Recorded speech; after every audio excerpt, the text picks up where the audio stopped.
भगवान कहने वाले पंचम काल को चौथा और भरत क्षेत्र को विदेश क्षेत्र बनाने वाले, तीर्थंकरों की वाणी को देने वाले, रत्नत्रय का उपहार बांटने वाले, हमारा मुख निगोद से फेर कर मोक्षपुरी की ओर करने वाले, भाव से विरक्त ज्ञानी महात्मा, सिद्धों के लघुनंदन, भावी भगवान, परम प्रतापी, अध्यात्म मूर्ति, युग पुरुष पूज्य श्री गुरुदेव कांजी स्वामी का आज 136वां जन्म जयंती महोत्सव है। और आज हम सब बहनों को इस सौभाग्य मिला है कि हम उनके गुणानुवाद करने के लिए इकट्ठे हुए हैं, है ना। तो मैं सर्वप्रथम प्रतिभा से बोलूँगी कि वो एक भक्ति के द्वारा इस मंगलाचरण की शुरुआत करें। जय जी जय। पूज्य गुरुदेव श्री की 136वीं जन्म जयंती की हार्दिक शुभकामनाएं। पूज्य गुरुदेव श्री के जीवन पर आधारित एक कविता मैं बोल रही हूँ मंगलाचरण के रूप में। इस कविता के रचनाकार हैं डॉक्टर नीतेश शास्त्री।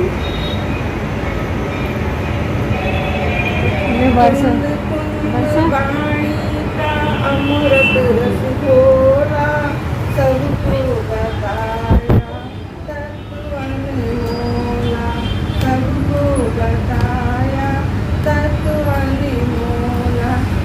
उमराला की पावन पर जन्मा एक सितारा, उमराला की पावन पर जन्मा एक सितारा। शंखनाद करने को घूमा जग सारा, दिया उपदेश ऐसा हो, दिया उपदेश ऐसा, खुला मुक्ति द्वारा, खुला मुक्ति द्वारा। कुंद कुंद वाणी का अमृत रस बोला, सबको बताया तत्व अनमोला। इष्टारोप इंद्रिया है, सबके मन को भाया, इष्टारोप इंद्रिया है, सबके मन को भाया। छोड़ मिथ्या सारा, पाया समय सारा, छोड़ मिथ्या सारा, पाया समय सारा। भव्य जीवों को जागा हो, भाग्य जीवों का जागा, सोया भाग्य सारा, इसीलिए प्यारा। कुंद कुंद वाणी का अमृत रस घोला, सबको बताया तत्व अनमोला। सीमंदर देश ना को घर घर पहुँचाया, सीमंदर देश ना को घर घर पहुँचाया। मैं स्वयं परमात्मा हूँ, आपने बताया।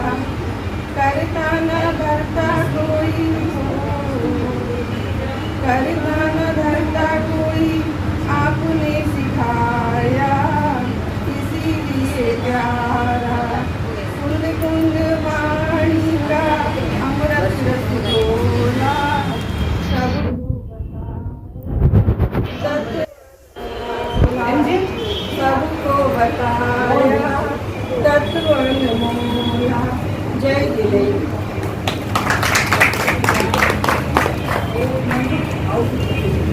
कुंद कुंद सा पारस पार, कुंदन बना कुंद कुंद सा पारस पार, कुंदन बना सत्य योगी। नहीं रखा, अरे नहीं रखा, पूर्वाग्रह का व्यामोह कभी। कौन? दूर किए सारे दृढ़ बंधन, दूर किए सारे दृढ़ बंधन, पाया पट प्रभु वीर महान। और नहीं दूजा वह कोई, मेरे गुरुवर कहन महान, मेरे गुरुवर कहन महान। इसी श्रृंखला में वर्षा पूज्य गुरुदेव श्री के बारे में कुछ बोलना चाहेंगी। सारी है थारो गुरु उपकारी दिवस मनाऊं मैं, उपकारी है थारो गुरु उपकारी दिवस मनाऊं मैं।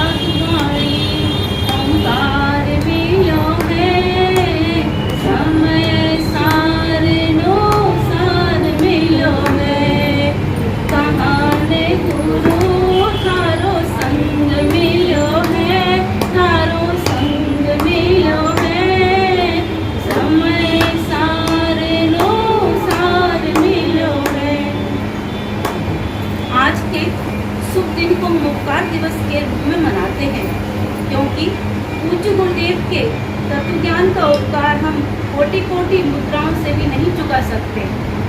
आज हम जिन आध्यात्मिक सदपुरुष श्री कांजी स्वामी जी की 136वीं जन्म जयंती मना रहे हैं, उनसे आज अध्यात्म जगत में कौन अपरिचित है। इस जगत में, इस युग में इनके द्वारा संचालित आध्यात्मिक क्रांति ने जहाँ एक और लाखों लोगों को अध्यात्म से जोड़ा है, वहीं दूसरी ओर क्रियाकांडी जगत में खलबली भी मचा दी। उनके ही प्रबल पुरुषार्थ से और पुण्य के प्रताप से यह परिणाम है कि आज गांव-गांव में आध्यात्मिक प्रवचन और गोष्ठियाँ चलने लगी हैं और उनके ही प्रताप से आचार्य कुंद द्वारा रचित समय सारथी आज जन जन के ज्ञान का विषय बन गया है। स्वामी जी कहते थे, हे भाई, ऐसा अमूल्य मनुष्य जीवन पाकर यूं ही ना चला जाए और तू उसमें सर्वज्ञ देव की पहचान ना कर पाए, सम्यक दर्शन ना कर पाए, शास्त्र स्वाध्याय ना करे और धर्मात्माओं की सेवा ना करे, ऐसे और ना ही कसायों की मन्नता हो, तो फिर इस जीवन में तूने क्या किया। अतः यह हमारा भी महाभाग्य है कि इस शताब्दी में पूज्य गुरुदेव ने का अवतरण हुआ और उसी शताब्दी में हम पैदा हुए और अनायासी लाखों लोगों को गुरुदेव की देशना मिल गई।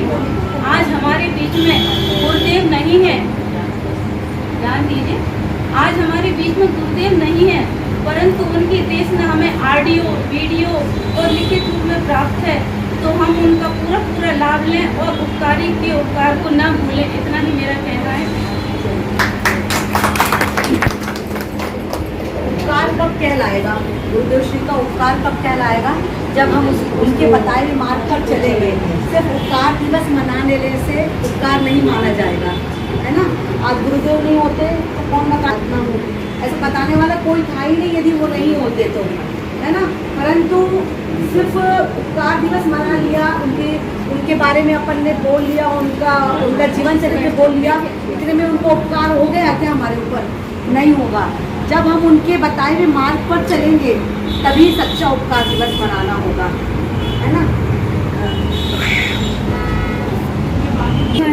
की दुआएं लेती जा तुझको मोक्ष का मार्ग मिले, पावन की दुआएं लेते जा तुझको मोक्ष का मार्ग मिले।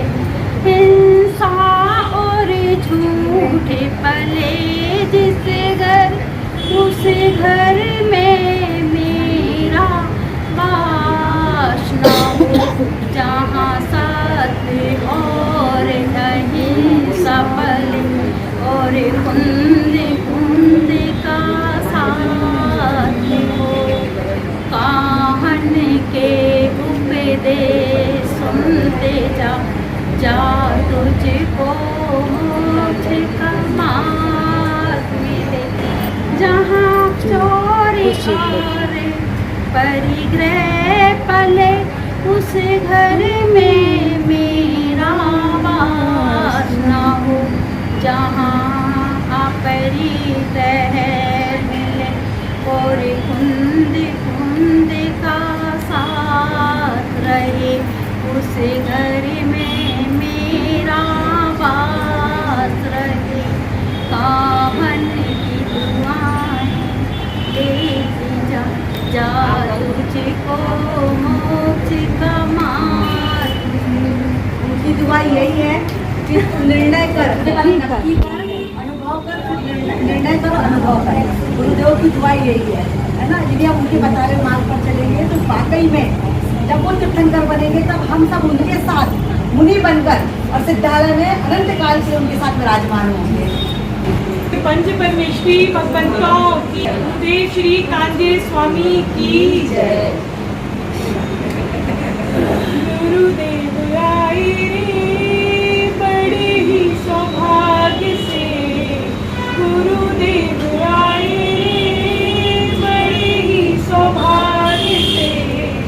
मुझे गया भारत सारा ओंकार नाद से, मुझे गया भारत सारा ओंकार नाद से।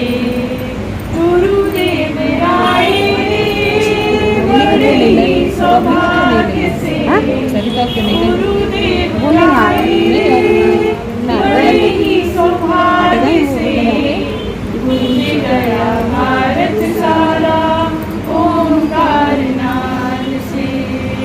शुभाचार्य धर्म बनकर बैठा चुपचाप था, बाहुव्रत में ही माना मुक्ति का माप था।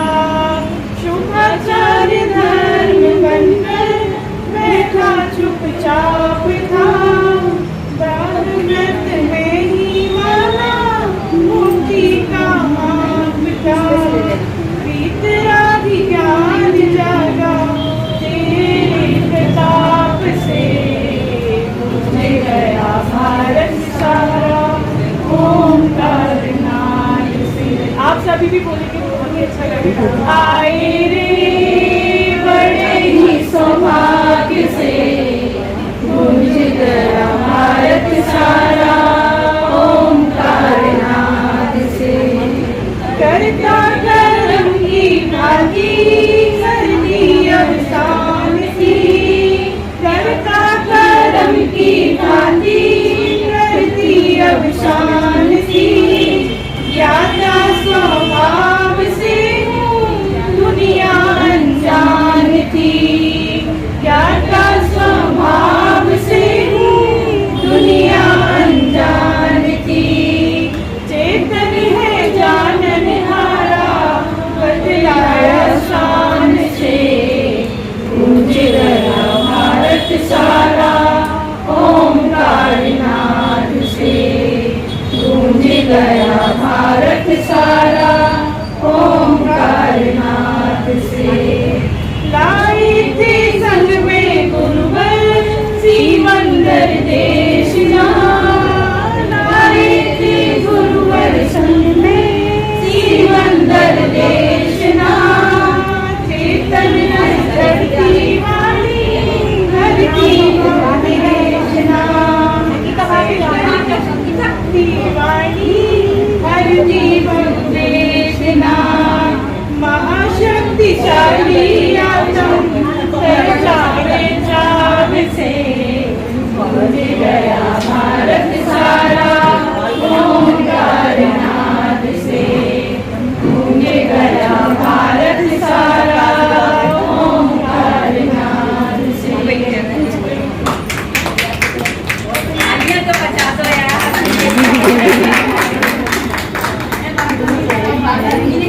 हमारे आत्मा की बेटियां है ना, अपने विदिशा का सौभाग्य है कि अपने आत्मा की बेटियों का यहाँ पर संगम हो रहा है। इसी क्रम में जिनकी चर्या और चर्चा में रहता था वो अनुपम संगम, जिनकी चर्या और चर्चा में रहता था वो अनुपम संगम, जो वाणी से कहते थे, जो वाणी से कहते थे और करते थे हृदयानुगम। सच्चे सुख का पथ बतलाकर, सच्चे सुख का पथ बतलाकर हम पर किया अनंत उपकार। ऐसे पूज्य कहन गुरु को, ऐसे पूज्य कहन गुरु को मेरा वंदन बारंबार, मेरा वंदन बारंबार। इसी क्रम में मैं हमारी नई नवेली बहुरानी फारुल से बोलूँगी, वो अभी कुछ गुरुदेव के बारे में कुछ बोले। सभी साधन की साधन रहती है। आज बहुत ही पावन प्रसंग है, गुरुदेव जी की जन्म जयंती, उपकार दिवस इसके नाम से जाना जाता है। कांजी स्वामी कोई अद्भुत व्यक्तित्व, जिन्होंने शायद जो जैन धर्म की अविरल धारा लोप हो रही थी उसको जो पुनः जागृत किया हम सबके बीच में, ऐसे हमारे श्री कांजी स्वामी आज उनका उपकार दिवस है। एक छोटे से भजन के माध्यम से हम उनका उपकार, किस प्रकार उन्होंने हमारे ऊपर अनंत उपकार किया है, आत्मधर्म को बताकर, इस आत्मा को हमारे अंदर की मैं स्वयं आत्म तत्व हूँ ऐसा बताकर उन्होंने हमारे जीवन को कैसे सफल हम बना सकते हैं, कैसे इस संसार से गिरा सकते हैं, इस तरीके से श्री कांजी स्वामी के उपकार दिवस पर ये छोटा सा भजन मैं एक लाइन यहाँ से गाऊंगी, आप सब दोहराएंगे तो बहुत अच्छा लगेगा।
पत्थर से परमात्मा बना दे, ऐसा उपदेश इन्होंने दिया है। श्री कांजी स्वामी को हमारा बारंबार नमस्कार। एक बार गुरुदेव श्री कांजी स्वामी की जय बोलेंगे, हाथ ऊपर करके बोलेंगे, गुरुदेव श्री कांजी स्वामी की जय हो। बहुत बढ़िया। अब हमारे शास्त्री भाई लोग हम सबके बीच में पधार चुके हैं। स्वागत करते आज तुम्हारा, स्वागत करते आज तुम्हारा। आओ आओ हे प्रिय मेहमान, मंगल स्वागत है। स्वागत करते आज तुम्हारा, स्वागत करते आज तुम्हारा। विदिशा शहर बड़ा प्यारा, अजब है नज़ारा। आओ यहाँ रे, आओ यहाँ रे, यहाँ पर शिविर लगा न्यारा, ज्ञान का सहारा। सुनो जरा रे, सुनो जरा रे, विदिशा शहर बड़ा प्यारा, अजब है नज़ारा। आओ यहाँ रे, आओ यहाँ रे। विदिशा शहर बड़ा प्यारा, अजब है नज़ारा। आओ यहाँ रे, आओ यहाँ रे, यहाँ पर शिविर लगा न्यारा, ज्ञान का सहारा। सुनो जरा रे, सुनो जरा रे, विदिशा शहर बड़ा प्यारा, अजब है नज़ारा। आओ यहाँ रे, आओ यहाँ रे। जैसा कि आप सबको पता है, विदित है कि आज पूज्य गुरुदेव श्री कांजी स्वामी का जन्म दिवस है, जिसे हम उपकार दिवस के नाम से भी मनाते हैं। जिस समय इस भारत भूमि पर अध्यात्म का अकाल पड़ा हुआ था, यहाँ पे जब क्रियाकांड में कोई धर्म माना जाता था, तब ऐसे समय में गुरुदेव श्री आए और उन्होंने अध्यात्म की बात कर। आज हम उनके परिवर्तन तक का छोटा सा जीवन वृत्तांत जानेंगे कि कैसे जन्म से लेकर उनका 45 वर्ष तक की उम्र, जब तक उन्होंने परिवर्तन किया स्थानकवासी से दिगंबर धर्म में, तब तक हम छोटा सा जीवन परिचय 2-3 मिनट में जानेंगे। तो आज से करीब 130 या 135 वर्ष पहले सन 1890 में गुजरात के उमराला गांव में पूज्य गुरुदेव श्री का जन्म होता है। उनके पिता मोतीचंद भाई और माता पुष्पमा देवी। गुरुदेव श्री 4 भाई थे, जिसमें से तीसरे नंबर के भाई थे गुरुदेव श्री। बहुत ही प्रबल बुद्धि के धारी थे। वे कक्षा में प्रथम आते थे, खूब पढ़ते थे, परंतु कभी उन्हें संतुष्टि नहीं मिलती थी। क्यों? क्योंकि बचपन से ही वो वैरागी थे और उन्हें लगता था कि सच्ची पढ़ाई नहीं है। परंतु उनका जीवन इतना सरल नहीं रहा था। जैसे ही वे 13 वर्ष के हुए तो उमराला गांव में प्लेग नामक बीमारी फैली। तो उन्हें प्लेग से बचाने के लिए उनकी माता ने उन्हें पास के ही दूसरे गांव में भेज दिया और उनसे ये कहा कि बहन से कहना कि मैंने तुम्हें याद किया है। परंतु कांजी को ये नहीं पता था कि उनकी माता के आखिरी शब्द होंगे, क्योंकि उसके ही कुछ दिनों बाद खबर आती है कि 48 वर्षीय उनकी माता का निधन हो गया। इससे ही 2 वर्ष पूर्व उनके बड़े भाई का भी निधन हो गया था। और फिर इसके बाद इनके पिताजी पाले चले जाते हैं व्यापार करने के लिए, परंतु उनका भी 1960 में उनका भी निधन हो जाता है। मतलब कुल 17 वर्ष की उम्र में कांची ने अपने माता पिता और बड़े भाई को खो दिया था। ये उनके जीवन सबसे बड़ी दुर्घटना थी। परंतु गुरुदेव श्री कभी हार नहीं माने। इनको फिर अपना व्यापार भी करना पड़ा, क्योंकि पिता चले गए थे, बड़े भाई भी चले गए थे। इनने दुकान पर बैठे, पर इनको दुकान में बैठने का ज़्यादा मन नहीं था, परंतु फिर भी ये बैठे और ईमानदारी से पूरी दुकान चलाई। इसके बाद कुल 22 वर्ष की उम्र में इनको विचार आता है कि मैं दीक्षा लूँ। इनके भाई ने इनसे कहा कि तुम विवाह कर लो, पर इनने कहा मैं विवाह नहीं करूँगा, ब्रह्मचर्य जीवन धारण करूँगा। तो 22 साल की उम्र में इन्हें गुरु ढूंढना चालू करें कि मैं किससे दीक्षा लूँ। 2 साल तक इन्हें हर जगह, गुजरात में हर जगह छान मारी, राजस्थान में हर जगह छान मारी कि कोई गुरु मिले जिससे मैं दीक्षा लूँ। और आखिरकार 24 वर्ष की उम्र में इन्हें गुरु मिल गए। हीराचंद जी महाराज उनको मिले। इनका विवाह तो नहीं हुआ, पर इनका दीक्षा समारोह बहुत धूमधाम से इनके बाड़ा भाई ने मनाया। 1913 में इनकी दीक्षा हुई। इनके भाई ने 1800 रुपये, मतलब तब उस जमाने में वो खूब बड़ा आयोजन किया था दीक्षा का, और कुल 2000 लोग इनके दीक्षा समारोह में आए थे। हाथी पे बिठा कर इनका रथ निकला और उनकी दीक्षा हुई। दीक्षा के बाद भी और दीक्षा के पहले भी गुरुदेव श्री ने खूब शास्त्रों का अध्ययन किया। स्थानकवासी उनकी दीक्षा हुई थी तो इन्हें खूब शास्त्रों का अध्ययन किया, पर इन्हें संतुष्टि नहीं मिली कि इनके सच्चा धर्म है कि नहीं। उनको अंदर में वो उत्कंठा बनी रहती थी कि कुछ तो ऐसा है जो मुझे अभी तक नहीं मिला है। फिर आता है वो दिन कि जब लालचंद भाई सेठ थे, सेठ का नाम शायद मैं भूल रहा हूँ, दामोदर सेठ, हाँ, दामोदर सेठ ने उन्हें समय सार ला कर दिया। इनकी बात इनकी 1924 या 22 में इनको ये समय सार मिला, और समय सार पाके एक धन्य हो गए गुरुदेव श्री। उन्होंने इसको खूब अध्ययन किया और उन्हें लगा कि हाँ, सच्चा दिगंबर धर्म ही वास्तव में धर्म है। इसके 12 साल बाद इन्होंने हिम्मत जुटाई, तो 45 वर्ष की उम्र में स्टार ऑफ इंडिया यानी सोनगढ़ में छोटी झोपड़ी थी, वहाँ पे गुरुदेव श्री ने महावीर जयंती के दिन गुरुदेव मुखपट्टी का त्याग किया पार्श्वनाथ भगवान के चित्र के सामने।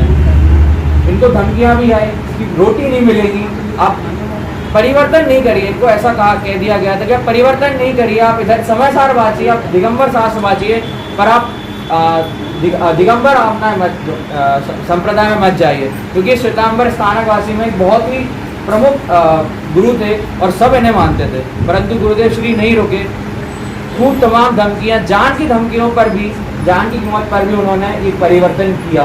इस बीच में और भी कई घटना घटी, पर एक छोटा सा जीवन परिचय कि 45 वर्ष तक इन्होंने सच्चे धर्म की खोज करी और आखिरी में इन्हें वो मिल ही गया। एक घटना मैं और बताना चाहूँगा। ये जब स्थानकवासी में थे तो वस्त्र और कटोरा रखना पड़ता है उनको, उनके साधुओं को। तो गुरुदेव श्री ने एक बार विचार किया कि ये जीवन कैसे वस्त्र धोने और बर्तन मांजने में चला जाएगा। तो उन्होंने अपने गुरु से कहा कि गुरु कि हे महाराज, क्या हमारा जीवन सिर्फ इसीलिए है? तो उनके गुरु ने क्रोध में आके कहा कि अगर तुम्हें नहीं पसंद तो जाओ ढूंढ लो ऐसा कोई गुरु जो नग्न होए। और आखिरकार उन्होंने ढूंढ ही लिया। आगे जब गुरुदेव सोनगढ़ में प्रवचन करते थे तो उन्होंने बताया भी कि हमने ऐसा हुआ था। तो गुरुदेव श्री ने खोज नहीं रोकी और वो सच्चे नहीं। अब आज के दिन हम क्या करें कि हमारा ये गुरुदेव श्री का जन्म दिवस सफल हो, कि उनके बताए हुए जो मार्ग है, उनने कोई अपना अलग से मार्ग नहीं बताया, वो जिनवाड़ी में से अध्यात्म निकाल के ये बताया है। उसका हम प्रतिदिन स्वाध्याय करें, नियमित स्वाध्याय करें, प्रवचनों में बैठें और अपना जीवन सफल करें। इसी बात है। जय हिंद। सादर जय जिनेंद्र। सबसे पहले सभी को आप लोग को आमंत्रण देने की तो जरूरत है नहीं, आयोजक तो आप सभी हो। मैं यही समझ रहा हूँ कि अभी जो हमारा प्रथम जैनत्व युवा बाल शिक्षण शिविर लगने जा रहा है, उसके आयोजकों से बात करने जा रहा हूँ। मैं ये नहीं सोचूंगा दादी से, चाची से, आंटी से, किसी से बोल रहा हूँ कि थोड़ी हेल्प कर दो। आप लोग आयोजक हो, पूरा शिविर आपका है, तो सब आपको ही करना है। हम लोग तो आपके साथ में रहेंगे, पर मेन आप लोग को करना और करवाना है। मैं इसलिए बोल रहा हूँ क्योंकि ये जो अपना शिविर है, इसमें प्रमुखता बच्चों की है, बालकों की, बालिकाओं की प्रमुखता है। तो उनको कैसे अच्छे से संभालना है, कैसे बोलना है, क्या करना है, वो हम लोग से ज़्यादा अच्छा तो आप लोग ही जानते हो। उन्हें कैसे नाश्ता कराना है, पूजन करवानी है, शाम बैठाना है। तो बच्चे घर पहुँच रहे हैं, उनको लगी तो नहीं, क्योंकि अब हम लोग के पास ज़्यादा किलर तो गुस्सा आ जाएगी एक पॉइंट। सारे बच्चे अपने ही घरों के पर आप लोग तो भाई, हम लोग को संभालो तो इन छोटे छोटे बच्चों को तो संभाल ही लोगे। तेरे जैसे को संभाला तो हम संभाला।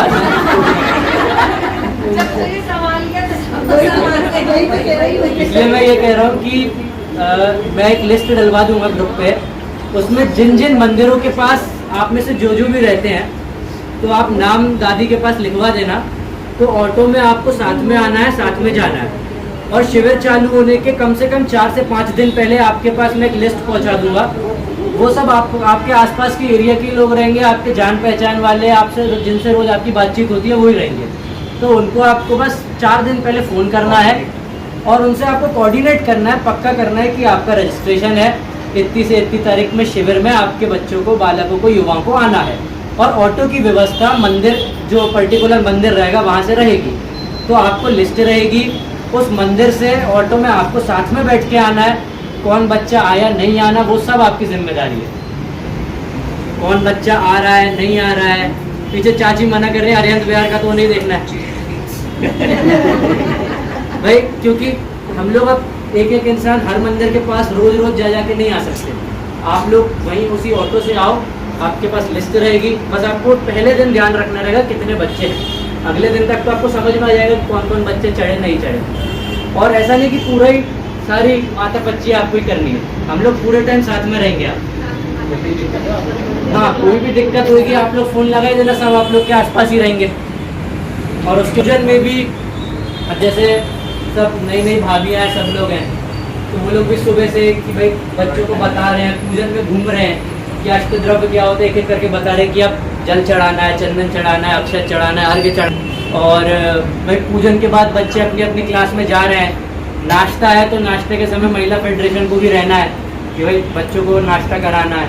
और सबसे मुख्य काम जो रात का सांस्कृतिक कार्यक्रम है वो पूरा ही महिला फेडरेशन ही आयोजित करता है, A to Z। किस दिन क्या प्रोग्राम होना है, क्या नहीं होना है, कौन कराएगा कौन नहीं कराएगा, वो सब आपके ऊपर है। किस दिन नाटक कराना है, किस दिन संगीतमय डांस कराना है, जैसा है वो सब आपके ऊपर रहेगा। तो इसीलिए आप लोग को ये भी कि भाई किसी का अगर मन हो कि हम और अच्छा प्रोग्राम कराएंगे सांस्कृतिक का या गेम करा सकते हैं, तो वो नाम आप श्रद्धा ताई के पास लिखवा दीजिएगा। और बस मेन तो मुझे यही बोलना था कि इसके आयोजक आप लोग हैं, पूरा शिविर आपका है, आपके नाम पे शिविर लगा रहे हैं और पूरा ही आप लोग को करवाना है। तो आप सब लोग शिविर में उपस्थित हो, यही मैं चाहता हूँ। और पहला प्रयास है विदिशा में बहुत समय के बाद। रजिस्ट्रेशन भी करें आप सभी हाँ, लोग रजिस्ट्रेशन। और अभी मैं ये पैम्पलेट आपके पास पहुँचा देता हूँ। अब हम लोग की बात बता रहे हैं। हाँ, पैम्पलेट मैं आपके पास पहुँचा देता हूँ सबके पास। इसके साइड में अपना QR कोड लगा है, आप सब रजिस्टर कर लो। अब भी हाल करो, 2 मिनट भी नहीं लगेंगे। आदि सबको दे देना, उसमें और रख दूँगा। इसमें बेसिक डिटेल्स भरना है आपकी, और सब जो भी कक्षा चयन करके आप उसमें 4वीं और 5वीं कक्षा, इसमें आप लोग के लिए एक प्लस पॉइंट और ये है चाची, फॉर्म भर के देना है, ऑफलाइन ही फॉर्म भर के आप इंडियन भर। इसमें आप लोग के लिए प्लस पॉइंट ये है जो निखिल भैया मुंबई जो विशिष्ट विद्वान बाहर से आ रहे हैं, तो उनकी सुबह कक्षा लगेगी 4 अभाव विषय पे। तो उसमें भी वो ऐसा नहीं कि प्रवचन है बस कि जाके बैठ गए 1 घंटा बस, फिर उसके बाद वापस गए। उसके नोट्स रहेंगे, उसका भी पेपर होगा, और प्रॉपर वो भी आपको बोर्ड पे मार्कर से अच्छे से पढ़ाएंगे। और सबको हम लोग की तरफ से किट भी रहेगी, जहाँ जिनसे अपन शिविर लगवा रहे हैं, जिन देखना जबलपुर विराट जी शास्त्री ये आयोजित करवाते हैं ये बाल शिविर पूरे विश्व भर में। तो उनके अंडर अपन ये शिविर लगाने जा रहे हैं। तो वहाँ से अपने को किट आएगी जिसके अंदर कॉपी, पेन, किताबें ये सब उपलब्ध रहेगी। तो वो भी आप सबको मिलेगी। तो बराबर नोट्स, आखिरी दिन एग्ज़ाम, और शाम को एग्ज़ाम के रिजल्ट रहेंगे, और सबको सर्टिफिकेट भी रहेगा। अभी बस मैं ये चाहता हूँ आप सब जल्दी इस पर रजिस्टर कर दें। आसपास जो